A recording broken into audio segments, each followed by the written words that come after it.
30. دستاوردهایتان را ساده و سهل نشان دهید. داوری. کارهایتان باید طبیعی و راحت به نظر برسد و تمام زحمات و اقداماتی که برای انجام دادن آن کار صورت گرفته است و نیز تمام ترفندهای زیرکانه تان باید پنهان شود. وقتی کاری را انجام می دهید باید بدون زحمت و دردسر دیده شود. گویا می توانستید بیشتر از آن را هم انجام دهید. از وسوسه بیان سختی کار دوری کنید. این امر فقط تردیدها را برمی‌انگیزد. ترفندهایتان را به هیچ کس یاد ندهید وگرنه علیهتان به کار گرفته می شود. رعایت قانون 1. مراسم چاینوشی ژاپنی به نام چانویو و به معنای آب جوش برای چای از روزگار کهن وجود داشته است. اما اوج این مراسم در قرن 6 و مشهورترین مجری آن سن و ریکیو بود. اگرچه ریکیو از خانواده مطرح و مهمی نبود، اما از قدرتی بالا برخوردار شد و به استاد محبوب مراسم چای در نزد امپراتور هیدیوشی و نیز مشاور مهم او در امور سیاسی تبدیل شد. راز قدرت ریکیو در این بود که طبیعی به نظر می رسید و تلاشهایی را که برای انجام دادن هر کار صورت می گرفت پنهان می ساخت. روزی ریکیو و پسرش برای مراسم چای به خانه یکی از آشنایان رفتند. پسرش در راه از زیبایی و نمای خاص خانه میزبان به خاطر دروازه ورودی قدیمی تعریف کرد. پدرش هم پاسخ داد: من چنین نظری ندارم. اینطور به نظر می رسید انگار دروازه را از راهی طولانی از معبدی در کوهستان آوردند و پول زیادی بابت حمل آن پرداختند. صاحبخانه که به خاطر یک دروازه به آن همه زحمت دچار شده بود، در مراسم چای نوشیش از سختی و تلاش زیادش صحبت کرد. به همین دلیل سن و ریکیو مجبور شد مراسم را زودتر ترک کند، زیرا نمی توانست تحمل کند. یک روز عصر ریکیو هنگام صرف چای در خانه یکی از دوستانش مشاهده کرد که میزبانش بیرون رفت. فانوسی را در تاریکی نگه داشت، لیمویی را از درخت کند و به داخل آورد. این مسئله توجه ریکیو را به خود جلب کرد. میزبان برای غذایی که می‌خواست بدهد به چاشنی نیاز داشت. پس بیرون رفت تا آن را بیاورد. اما وقتی آن مرد لیمو را همراه کیک برنج اوساکا آورد، ریکیو فهمید که میزبان در تمام مدت نقشه می‌کشید تا از لیمو برای غذای خوشمزه گرانی استفاده کند. آن اقدام دیگر کاری بیریا به نظر نمی رسید، بلکه روشی بود که به کمک آن میزبان می‌خواست باهوشیش را اثبات کند. او به طور اتفاقی فاش ساخته بود که چقدر سخت در حال تلاش است. ریکیو که به اندازه کافی از این اتفاقات در عمر خود دیده بود، مؤدبانه کیک را رد کرد. سپس بهانه‌ای آورد و آنجا را ترک کرد. روزی امپراتور هیدیوشی برنامه‌ریزی کرد تا ریکیو را برای مراسم چای ملاقات کند. شب قبل از مراسم برف بارید. ریکیو سریع دست به کار شد و بالشتک‌های گردی را که دقیقاً اندازه پله‌های سنگی بود، روی پله‌های باغ تا خانه قرار داد. درست قبل از سپیده دم وقتی بیدار شد، دید برف قطع شده است و با دقت بالشتک‌ها را برداشت. وقتی هیدیوشی از راه رسید، از زیبایی و سادگی آن منظره خوشش آمد. پله‌های سنگی کاملاً گرد که هیچ برفی روی آن نبود. او بعد متوجه شد ریکیو آن را طوری انجام داده است که توجه کسی را به خود جلب نکند. پس از مرگ ریکیو، ایده‌های وی تأثیری عمیق بر اجرای مراسم چای گذاشت. توکوگاوا شوگان یورینوبو، بادیگارد امپراتور بزرگ ایاسو، از شاگردان مکتب ریکیو بود. او در باغش فانوسی سنگی داشت که استاد مشهوری آن را ساخته بود و لرد ساکای توداکاتسو از او خواسته بود که روزی بیاید و آن را ببیند. یورینوبو از درخواستشان استقبال کرد و به باغبانهایش دستور داد تا همه جا را برای بازدید مرتب کنند. باغبانها که با مراسم چاینوشی آشنایی نداشتند، فکر کردند فانوس زشت و بی‌قواره و دریچه‌هایش برای سلیقه امروزی خیلی کوچک است. آنها از کارگری محلی خواستند تا دریچه‌ها را بزرگتر کند. چند روز قبل از بازدید لرد ساکای، یورینوبو در باغ گشتی زد. وقتی دریچه‌های دستکاری شده را دید، از کوره در رفت و خواست آن احمقی را که فانوس را خراب کرده از دم تیغ شمشیر خود بگذراند، زیرا عظمت طبیعی آن هدف از بازدید لرد را برهم زده بود. با وجود این، وقتی یورینوبو خونسردیش را حفظ کرد، یادش آمد که در اصل 2 از آن فانوس خریده بود و اینکه دومی در باغش در جزیره کیشوست. او هزینه زیادی خرج کرد و یک قایق پارویی بلند را همراه پاروزنهای ماهر اجاره کرد و به آنها دستور داد طی 2 روز آن فانوس را برایش بیاورند. کار سختی بود، اما ملوانان شب و روز پارو می‌زدند. بخت هم یارشان بود. جهت وزش باد موافق بود و توانستند به موقع برسند. یورینوبو از دیدن فانوس بسیار خوشحال شد، چرا که فانوس سنگی بسیار با شکوه‌تر از اولی بود. تا 20 سال در پوششی از بامبو باقی مانده، ظاهری باستانی و لایه ظریفی خزه روی آن را گرفته بود. کمی بعد وقتی لرد ساکای رسید، از ابهت فانوس انگشت به دهان ماند، زیرا از آنچه تصور می‌کرد با شکوه‌تر بود. خوشبختانه اصلاً فکرش را هم نکرد که چه زمان و تلاشی برای یورینوبو آب خورده است تا چنین تأثیر والایی بگذارد. تفسیر: از نظر سنوریکیو، اگر پدیده‌ای به صورت ناگهانی و طبیعی رخ می‌داد، اوج زیبایی را داشت و برای بیننده خوشایند به نظر می‌رسید.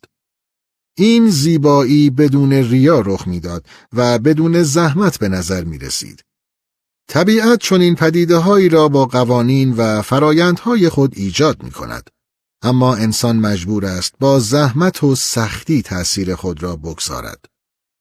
هنگامی که افراد نشان می دهند چقدر برای اثر خود زحمت کشیده اند، تأثیرش از بین می رود. او از راه دور و درازی آمده بود، اما چیدن لیمو برنامه ریزی شده به نظر آمد. اغلب باید ابتکار عمل به خرج دهید تا تأثیر خود را بگذارید. مانند مردانی که تمام شب پارو زدند.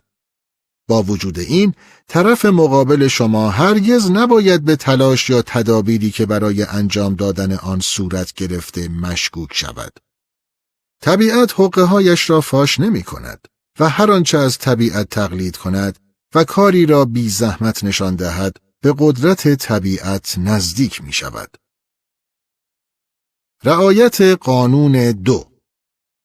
هری هودینی، تردست بزرگ، یک بار در تبلیغاتش نمایش خود را اجرای غیر ممکن توصیف کرد و در حقیقت تماشاگران نمایش وی معتقدند آنچه او روی صحنه انجام داد با نگاه عقلانی نسبت به ظرفیت بشر جور در نمی آید. در سال 1904 یک روز عصر 4000 تماشاچی لندنی سالن نمایش را پر کردند تا شاهد چالشی باشند که هودینی پذیرفته بود. او قرار بود دستانش را از سخت‌ترین دستبندی که تا آن زمان ساخته شده بود آزاد کند. این دستبند 6 سری قفل و هر دستبند 9 غلطک داشت و سازنده‌ای بیرمنگامی 5 سال زمان گذاشته بود تا آن را بسازد.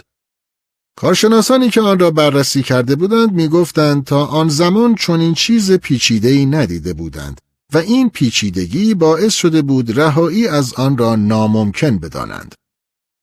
جمعیت شاهد بود که کارشناسان دستبندها را محکم به مچ دستان هودینی بستند.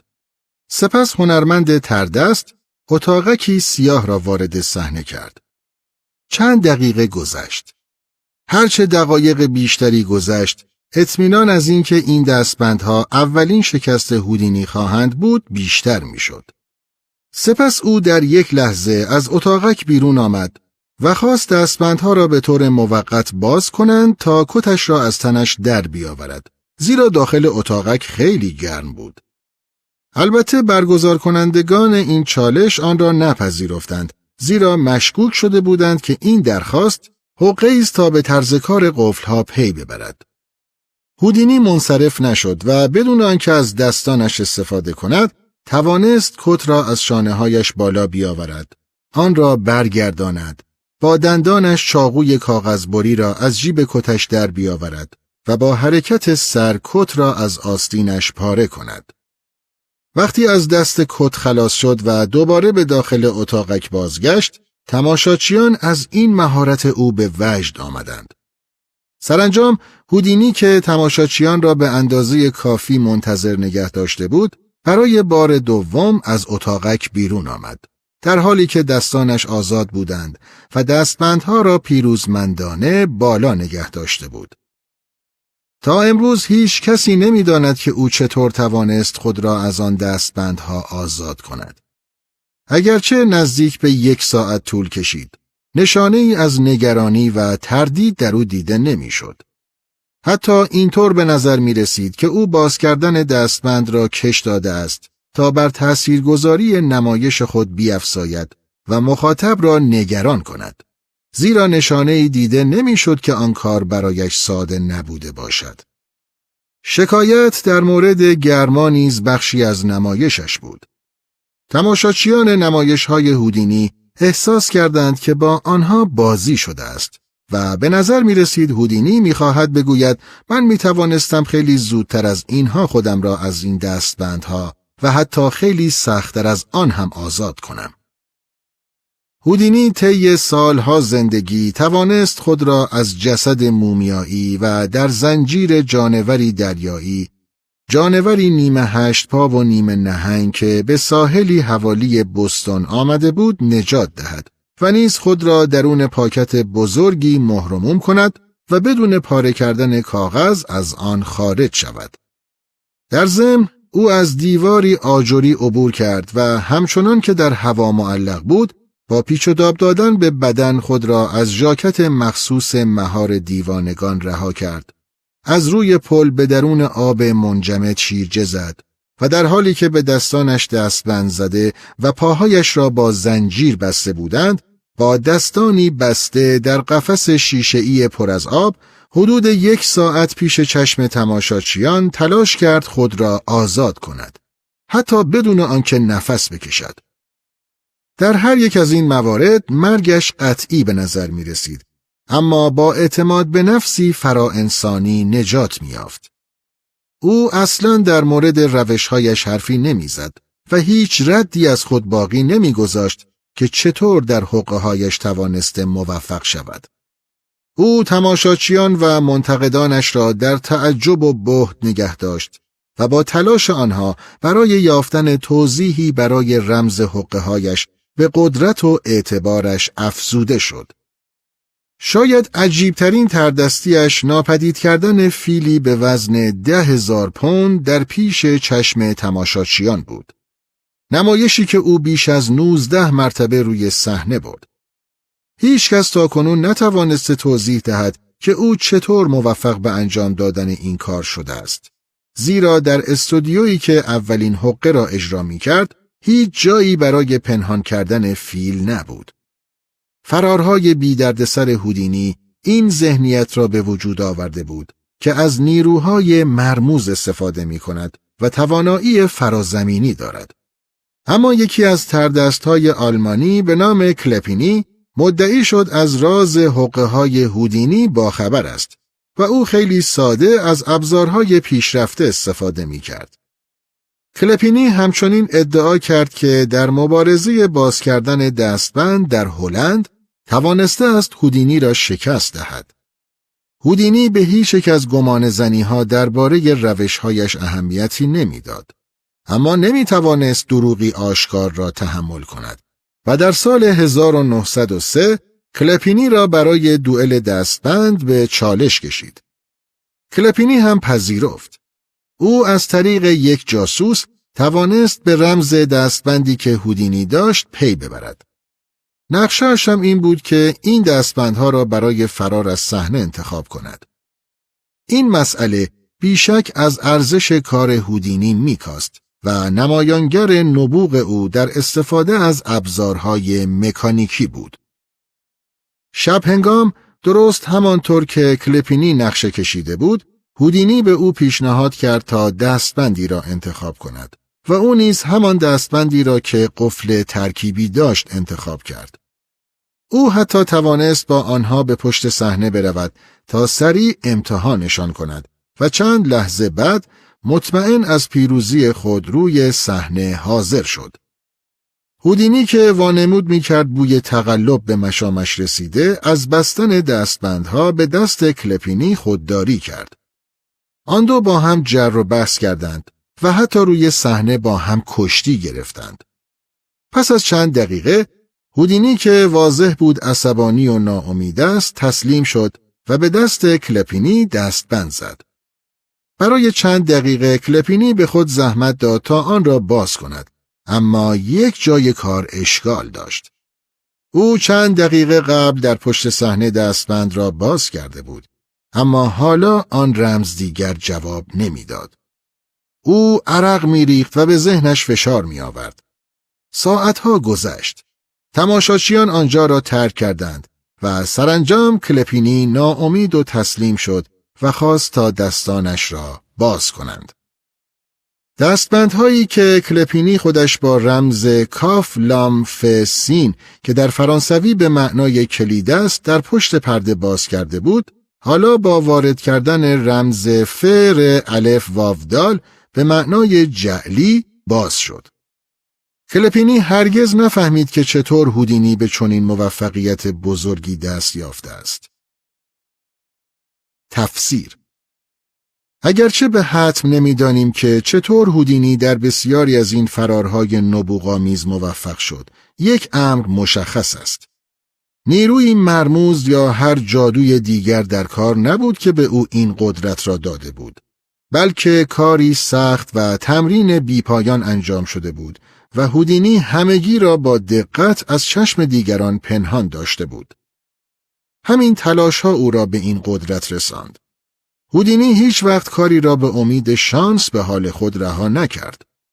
او شب و روز در مورد کارکرد قفل‌ها مطالعه و در مورد تردستی‌های دوران باستان تحقیق کرد و کتاب‌های بسیاری در مورد مکانیک و هرچه به کارش می‌آمد خواند. او در هر لحظه‌ای که مشغول تحقیق نبود، روی جسم خویش کار می‌کرد. بدن خود را بسیار انعطاف پذیر نگه داشته و آموخته بود چطور عضلات و تنفس خود را کنترل کند. در اوایل فعالیت حرفه‌ای هودینی، یک مجری قدیمی ژاپنی که با هم به گردش رفته بودند، حقه‌ای قدیمی به او آموخت. او به هودینی یاد داد چگونه گوی آج را فرو بلعد و سپس آن را برگرداند. او این حقه را با تکه‌ای سیب زمینی پوست کنده که به ریسمانی بسته شده بود، بارها امتحان کرد و آنقدر با عضلات گلویش آن تکه سیب زمینی را بالا و پایین آورد تا اینکه عضلات گلویش به اندازه کافی قوی شود و آن را بدون ریسمان حرکت دهد. برگزار کنندگان چالش دستبند در لندن تمام بدن هودینی را به طور کامل وارسی کردند، اما هیچ کس نمی توانست داخل گلویش را بررسی کند. جایی که او ابزارهای کوچکی را پنهان کرده بود تا به او برای فرار کمک کند. حتی با وجود این امر نیز کلپینی اساساً در اشتباه بود. ابزارهای هودینی نبود که فرارهایش را ممکن می کرد، بلکه تمرین، کار و تحقیقاتش رمز موفقیت او بود. در حقیقت کلپینی که کل این ماجرا زیر سر خودش بود، از هودینی رو دست خورد. هودینی اجازه داد که رقیبش به رمز قفل دستبند فرانسوی پی ببرد. سپس او را در دام انتخاب آن دستبندها در صحنه انداخت و در طی مجادله و کشمکش هودینی ماهر توانست کد را تغییر دهد. او هفته‌ها این حقه را تمرین کرده بود. اما تماشاچیان هیچ یک از این زحمت‌ها و رنج‌هایی را که پشت صحنه کشیده شده بود ندیدند. هودینی اصلاً عصبی نبود، بلکه اضطراب را در دیگران القا کرد. او آگاهانه زمان لازم را برای فرار کش داد تا نمایش را به اوج برساند و تماشاچیان را هیجان زده کند. در نتیجه فرارهایش از مهلکه‌های مرگبار که همیشه دلپذیر و آسان صورت می‌گرفت، او را یک ابرمرد نشان می‌داد. به عنوان انسانی صاحب قدرت، همیشه قبل از آنکه در اجتماع روی صحنه یا هر جای دیگری ظاهر شوید، باید تحقیق و تمرین کنید. هیچگاه زحمتی را که پشت آن موقعیت است به نمایش نگذارید. برخی ها فکر می‌کنند چون این نمایشی سخت کوشی و صداقتشان را نشان می‌دهد، اما در حقیقت باعث می‌شود ضعیف‌تر به نظر برسند، به طوری که گمان می‌رود واقعاً برای آن کار مناسب نیستند. تلاش‌ها و حقه‌هایتان را برای خودتان نگه دارید. در این صورت در نظرشان قدرتی خداگونه به دست می‌آورید، زیرا منبع قدرت خداوند دیدنی نیست و فقط تأثیر آن ملموس است. شاید سرودن یک بیت شعر ساعتها وقت ما را بگیرد، زیرا هرچه رشته ایم پنبه خواهد شد. اما اگر لحظه ای در آن تأمل نکنیم، فایدهش چیست؟ ویلیام باتلر ییتس زیسته در سالهای 1865 تا 1939. کلید قدرت. اولین مفاهیم بشر در مورد قدرت از اولین مواجهه او با نیروهای طبیعت نظیر رعد و برق، سیل ناگهانی، سرعت و درندگی حیوان وحشی شکل گرفت. این نیروها به تفکر و برنامه‌ریزی نیاز نداشت و آنها به خاطر ظهور ناگهانیشان، ابهت و قدرتشان در مرگ و زندگی تحسین ما را برانگیخته بودند. و این همان نوع قدرتی بود که همیشه می‌خواستیم از آن تقلید کنیم. ما از طریق علم و فناوری سرعت را بازآفرینی کردیم و قدرت طبیعت را تجلی بخشیدیم. اما در این میان چیزی کم بود. دستگاه‌ها پر سر و صدا و پر حرکت هستند. آنها تلاششان را نشان می‌دهند. حتی بهترین ساخته‌های فناوری نیز تحسین ما را مانند طبیعت برانگیخته نمی کند.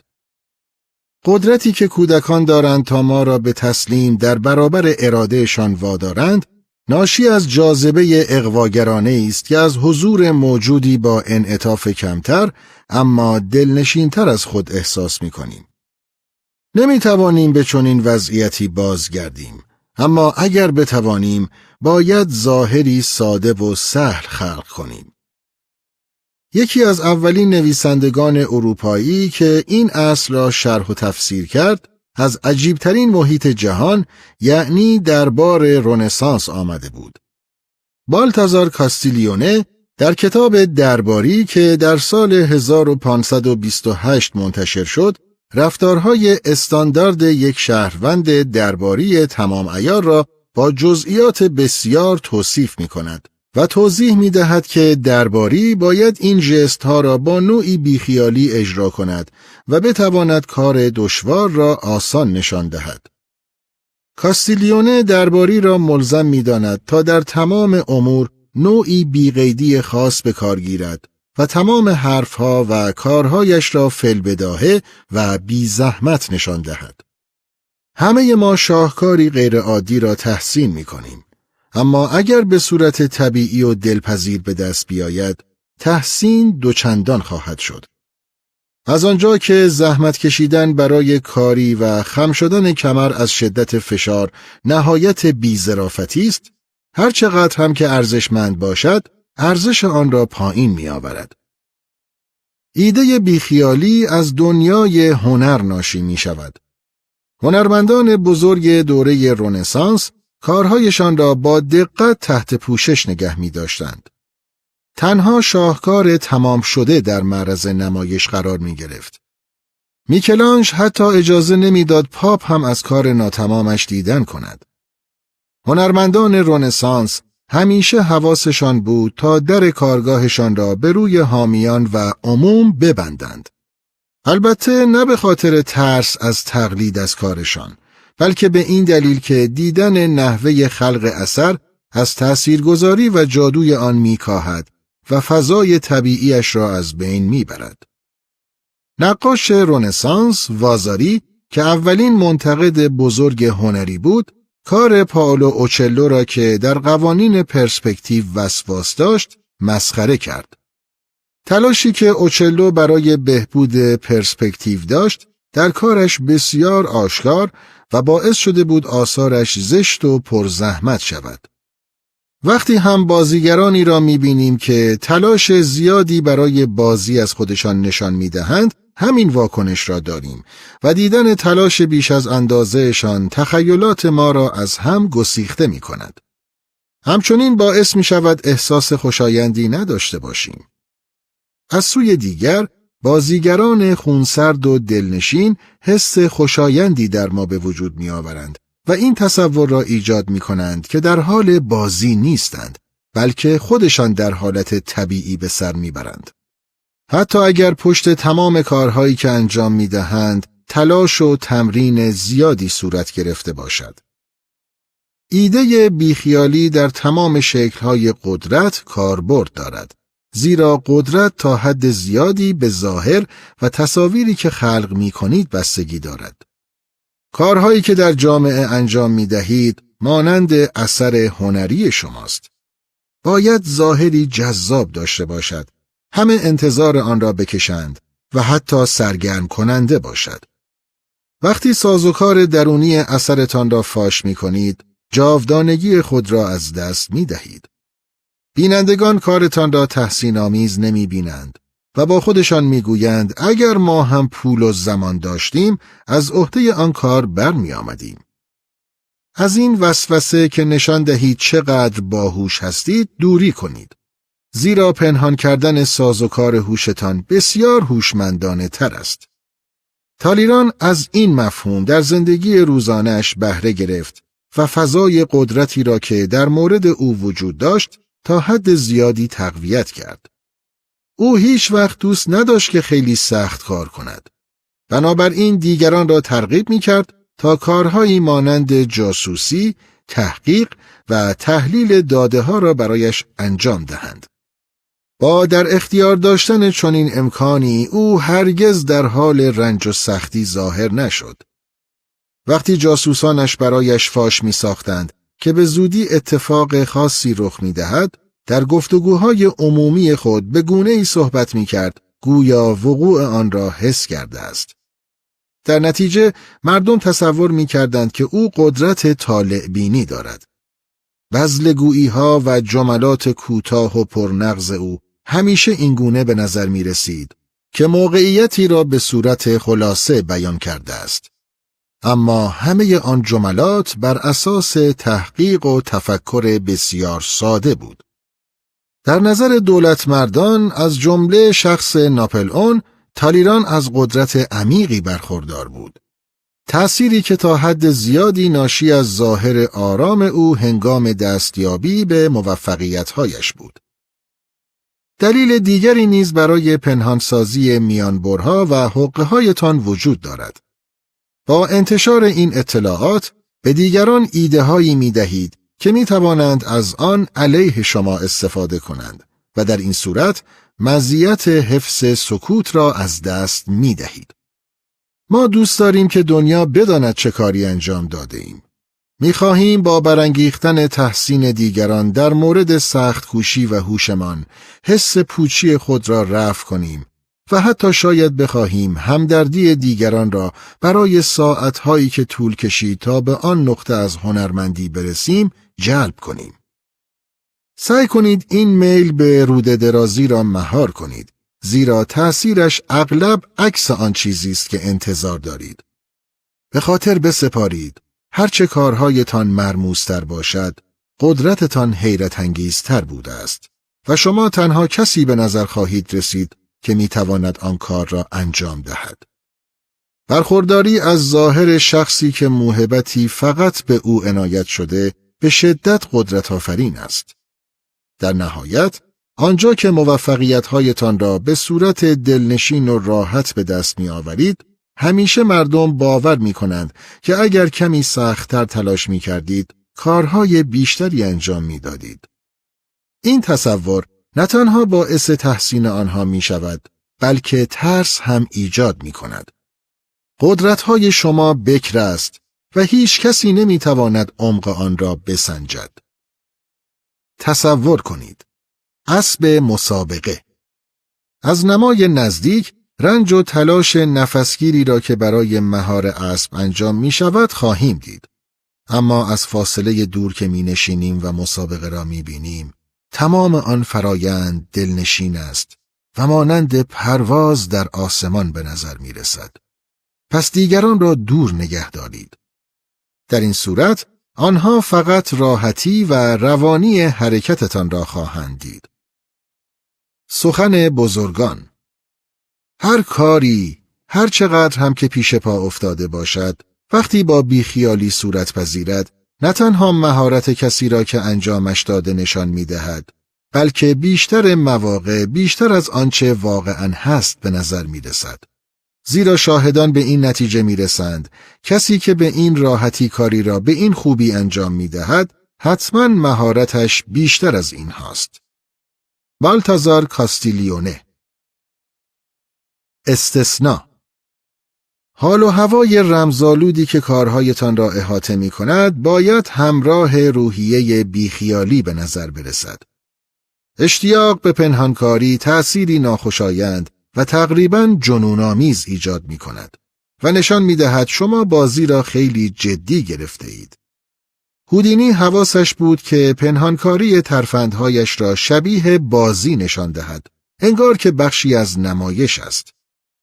هیچ وقت کارتان را تا وقتی به اتمام نرسیده است نشان ندهید. اما اگر در پنهانسازی بیش از اندازه تلاش کنید، به سرنوشت پونتورموی نقاش دچار خواهید شد. او سالهای آخر زندگیش را به پنهان کردن نقاشی‌های آبرنگش از دید جامعه اختصاص داد و موفق شد خودش را به مرز جنون برساند. گاهی فاش ساختن سازوکار داخلی پروژه‌هایتان ارزشمند است. همه این موارد به سلیقه مخاطب و زمان اقدامتان بستگی دارد. پیتی بارنوم تشخیص داد که جامعه می‌خواهد در نمایش‌هایش دخیل باشد و درک ترفندهایش آنها را خوشحال می‌کند. شاید بخشی از آن به این خاطر بود که کسانی که به طور ضمنی منابع قدرتشان را از توده مردم پنهان نگه می‌داشتند، از روحیه دموکراتیک آمریکایی برخوردار بودند. جامعه همچنین حس شوخ طبعی و صداقت او را به ویژه در هنر نمایش ارج می‌نهاد. بارنوم از این موضوع به غایت استفاده کرد و زمانی که در اوج دوران حرفه‌ایش بود، حقه‌های خود را در زندگی نامه محبوبش منتشر کرد. تا زمانی که فاشسازی بخشی از حقه‌ها و تکنیک‌ها به صورت برنامه‌ریزی و نه از روی روده درازی و بی اختیار باشد، نشان دهنده هوش و ذکاوت خواهد بود.